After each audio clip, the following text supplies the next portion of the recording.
So today we will discuss about the Williamson ether synthesis। ये भी एक IDDA के हिसाब से इम्पोर्टेंट रिएक्शन है। तो इसमें आपका सोडियम इथॉक्साइड, सोडियम आप एल्कोक्साइड कह सकते हैं इसको, और प्राइमरी एल्काइल हैलाइड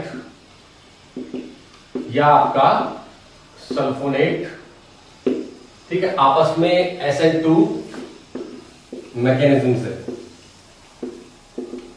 रिएक्ट करते हैं, ठीक है।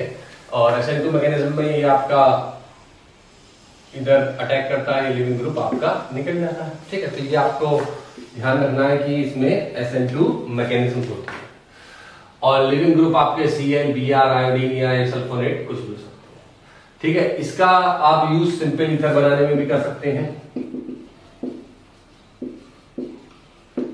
और मिक्स्ड ईथर बनाने में भी कर सकते हैं, ठीक है। जहां इकाई ग्रुप अलग अलग होते हैं उसको मिक्स्ड ईथर कहते हैं, जहां दोनों सेम होते हैं उनको हम सिंपल ईथर कहते हैं।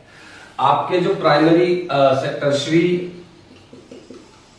एल्काइल हैलाइड्स हैं, they will not give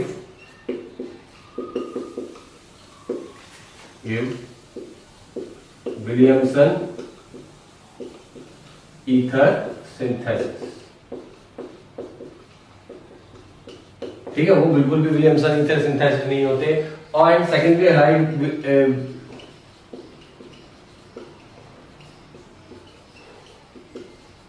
is also of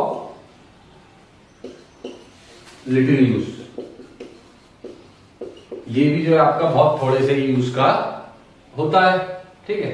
तो आपके जो एल्काइल हैलाइड्स हैं वो आपका प्राइमरी होना चाहिए और सोडियम एल्कोक्साइड के साथ विलियमसन ईथर सिंथेसिस रिएक्शन।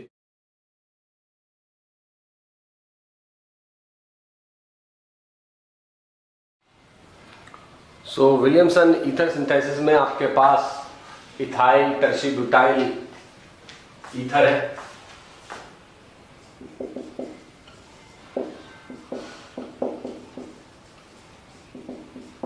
ठीक है। इसका आपने सिंथेसिस करना है SN2 मैकेनिज्म से विलियमसन ईथर सिंथेसिस।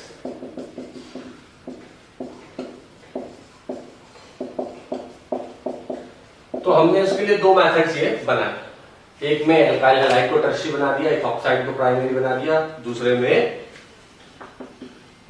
एल्कोक्साइड को टर्शी बना दिया और इसको आपका प्राइमरी। तो कौन सा मेथड ठीक है आपके हिसाब से, ठीक है। सोचिए वीडियो को पॉज करके, फर्स्ट है कि ठीक है, उसके बाद आंसर देखिएगा।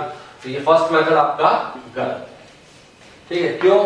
क्योंकि आपका जो है टर्शी ब्यूटाइल आपका जो है SN2 रिएक्शन दे ही सकता। जब SN2 रिएक्शन नहीं देगा तो यहाँ एलिमिनेशन की रिएक्शन हो जाएगी, सब्स्टिट्यूशन की नहीं होगी। एक और ये रेट्रोसिंथेसिस करा। रेट्रोसिंथेसिस मतलब मिक्स्ड ईथर है जिसको हम डिफरेंट दो मेथड से बना रहे हैं, ठीक है। तो दो मेथड से जो हम बना रहे हैं, एक फर्स्ट है और एक सेकंड है। और ये आपका इथाइल साइक्लोपेंटाइल ईथर है, ठीक है, इसको हम बना रहे हैं। तो इसमें एक बार आपने सेकेंडरी हैलाइड ले लिया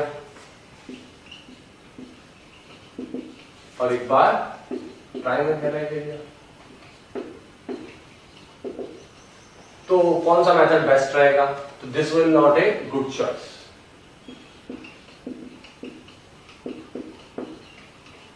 ठीक है।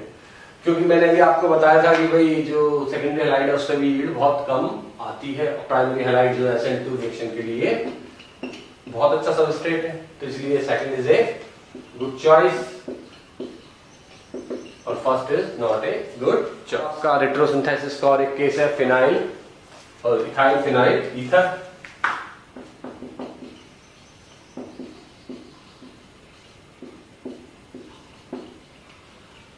इसको बनाने के भी दो मेथड्स हो सकते हैं, पॉसिबिलिटीज। एक आपने ब्रोमोबेंजीन ले लिया, ठीक है, एल्काइल एराइल हैलाइड ले लिया और दूसरा एल्काइल हैलाइड ले लिया। कौन सा मेथड बेस्ट होगा? तो आप लोगों को बताया कि भाई aryl halide and vinyl halide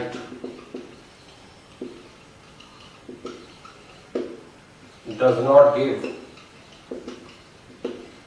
SN1 and SN2 reaction, ठीक है, ये आपके SN1 और SN2 दोनों ही नहीं देते हैं, तो यहां पर SN2 रिएक्शन होनी है, तो ये तो देगा ही नहीं आपका, गलत।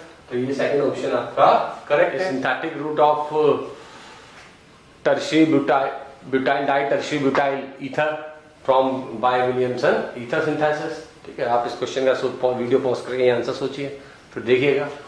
तो ये आपका डाई टर्शियरी ब्यूटाइल ईथर, तो इसके लिए आपको इस तरीके कंपाउंड लेना पड़ेगा।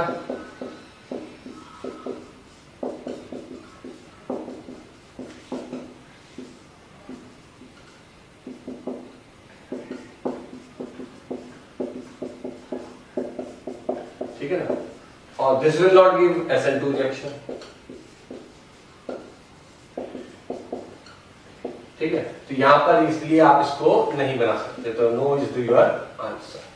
उसका रीजन ये कि टर्शियरी अल्काइल हैलाइड जो है आपका सब्स्टिट्यूशन की रिएक्शन SN2 नहीं देगा, ठीक है। यहां पर ये E2 एलिमिनेशन की रिएक्शन सिंथेसिस इंट्रामोलिकुलर भी हो जाती है, इसके भी कुछ केसेस मिले हैं। जैसे आपने एक ये ओपन चेन कंपाउंड ले लिया, ठीक है, जिसका नाम आपका होगा, क्या होगा बताओ बच्चों, IUPAC 1 2 3 4 5 6, ठीक है।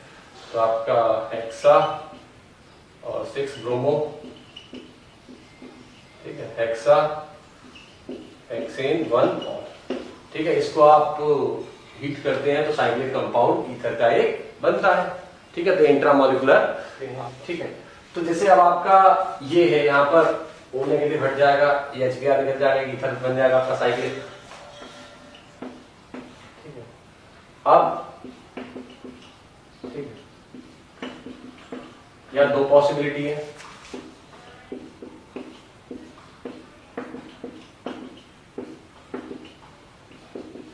तो सिस बनेगा K ट्रांस, इस प्रॉब्लम को हमारे को सॉल्व करना है, ठीक। तो हमने एक फॉर्म ये ली आपकी, ठीक है, एरिथ्रो, ठीक है। इसकी आप स्टीरियो कन्फर्मेशन ये बना सकते हैं, ये फर्स्ट कार्बन, ये सेकंड कार्बन, ठीक है। तो जो है आपका O नेगेटिव यहां लगा दिया जी हमने, ठीक है, और जो है आपका Br यहां लगा दिया, ठीक, और इसके CH3H और यहाँ पर CH3H लगा दिया, ठीक है। अब आपका जो Br और H है उसका एलिमिनेशन आपका एंटी हो जाए, ठीक है, ठीक है। तो और ये जो है आपके अपोजिट साइड में होने चाहिए, ठीक है, एंटी एलिमिनेशन के लिए। तो आपने इसका एंटी बना देते हैं, इसको घुमा देते हैं, ठीक। तो इसको यहाँ ले आते हैं, ये यहाँ पहुंच जाएगा, ठीक है। फर्स्ट कार्बन आपका स्टेबल है, O नेगेटिव CH3H, ठीक। यहाँ आपका क्या आ गया, Br H यहाँ आ गया, CH3 यहाँ आ गया, ठीक है। इसने यहाँ अटैक कर दिया और इसने यहाँ अटैक कर दिया, निकल गया। तो आपका रिजल्टेंट ये बनेगा, O ये बन गया, ठीक है। और जो है ये आपका CH3 ऊपर को आ जाएगा, ठीक है, H नीचे को आ जाएगा, ठीक। और ये H इधर को रह गया, ये CH3 इधर को आ गया। तो ये आपका ultimately O CH3 H H CH3 trans product में कन्वर्ट हो जाएगा, ठीक है। इसके बाद फिर दूसरा से, तो ये आपकी 3O फॉर्म है, ठीक है, उस कंपाउंड की। यहाँ पर जो आइडेंटिकल ग्रुप एक्लिप्स नहीं हो रहे हैं, यदि आइडेंटिकल ग्रुप एक्लिप्स होते तो एरिथ्रो बनती। तो इसको आपको बनाना है, ठीक है। इसके लिए भी बनाने की पहले कोशिश कीजिए, फिर नहीं तो देखिएगा सॉल्यूशन। तो ये आप Y बना लो, ठीक है, और O नेगेटिव, ठीक है, यहाँ लगा लिया हमने, और Br यहाँ लगा लिया, ठीक है। और इसमें कहा क्या है आपका फर्स्ट कार्बन ये है, सेकंड ये है, फर्स्ट यहाँ पर ये, सेकंड ये, CH3H, यहाँ पर दूसरा कार्बन है उसमें यहाँ H, यहाँ CH3। ठीक है, तो इसको भी एंटी एलिमिनेशन के लिए उल्टा बना दो, CH3H। ठीक है, तो आप Br को यहाँ ले आए, ये घुमाया आपने, CH3 आपका यहाँ जाएगा और H यहाँ जाएगा और ये इस पर अटैक करेगा। ठीक है, ये वैलेंस इधर घूम जाएगी, तो आपका अल्टीमेटली ये बनेगा CH3H, ये आ गया, ये CH3 इधर आ गया ऊपर। ठीक है, H ये नीचे आ गया, ये आपकी सिस फॉर्म बन गई। इलस्ट्रेशन ऐसा है, स्टीरियोकेमिस्ट्री में विलियमसन सिंथेसिस का बड़ा इंपॉर्टेंट है। ठीक है, तो इसका जो फर्स्ट कंपाउंड है ये आपका ट्रांस है, ट्रांस और ये सिस है। तो ट्रांस आपका 1 ये मान लो, 2 ये मान लो, तो 2 क्लोरो, ठीक है, साइक्लो हेक्सेन 1 ऑल है। ठीक है, ये इसका सिस है। तो इसमें NaOH की प्रेजेंस में या बेस की प्रेजेंस में आपका इपॉक्साइड बन जाता है और इसमें नहीं बनता है। तो उसका रीजन ये होता है कि इसमें ग्रुप एंटी होते हैं तो आपका अप्रोच हो जाती है, और इसमें ग्रुप एंटी नहीं होते हैं तो रिएक्शन नहीं होती। तो ये जो कंपाउंड है आपका, इसमें विलियमसन ईथर सिंथेसिस हो रहा है। चलो ये आपको दिखाई दे रहा हो साफ साफ। तो इसमें इन्वर्जन होगा या नहीं होगा, ठीक है, ये आपके लिए क्वेश्चन है। ठीक, इन्वर्जन होगा या नहीं, ठीक है। तो वीडियो पॉज करके आप अपना आंसर बनाइए। ठीक है, तो इसमें जो करेक्ट आंसर है इन्वर्जन नहीं। देखिए होगा क्या इसमें कि आपका यहां पर Na चला जाएगा और इथाइल आ जाएगा।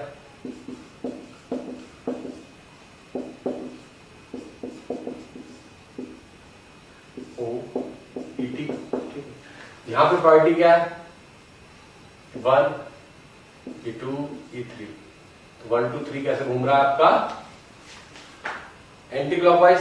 तो ये क्या होगा, और ये वर्टिकल लाइन पे S। ठीक है, गोल्डन रूल तो स्टीरियोकेमिस्ट्री में लाया था, वही कहानी यहाँ पर भी, ये 1 2 3। ठीक है, तो आप कहोगे यार SN2 रिएक्शन में तो इन्वर्जन हो रहा है, तो इसमें इन्वर्जन क्यों नहीं हो रहा। चलिए ऑप्टिकली एक्टिव है, ये भी ऑप्टिकली एक्टिव है, बात तो समझ गए। देखिए वहां इन्वर्जन क्या होता है, वहां इन्वर्जन होता है एल्काइल हैलाइड में। मान लो इसके साथ ई ने अटैक करा, ठीक है, तो आपका जो है इस तरीके की पोजीशन बन जाती है। यहां पे ई आ गई, बी सॉरी क्या नाम है, डी की जगह मान लो ई आ गया। तो यहां एल्काइल हैलाइड होती है, एल्काइल हैलाइड में तो कोई अपने आप में ऑप्टिकली एक्टिविटी नहीं है, ये बात सही है, ब्रोमीन इधर से जाएगा, ये दूसरी साइड आएगा। लेकिन जब इसमें ऑप्टिकली एक्टिविटी नहीं है तो इसमें भी ऑप्टिकली एक्टिविटी शो नहीं होगी, और जो न्यूक्लियोफाइल है उसकी optically activity as it is retain रहती है। यहाँ पे कोई भी आपका इन्वर्जन नहीं होगा।